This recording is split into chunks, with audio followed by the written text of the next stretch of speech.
Okay guys, I am excited what the new episode looks like.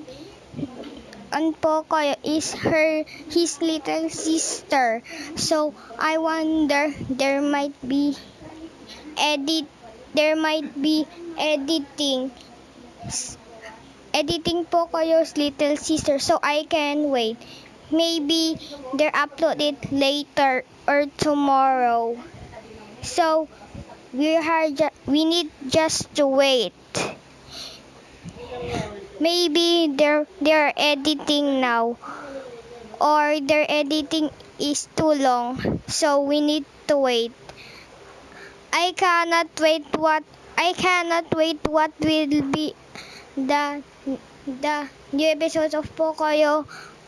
There can be have fun with Pocoyo's little sister and have a little adventures with her. And I know her name.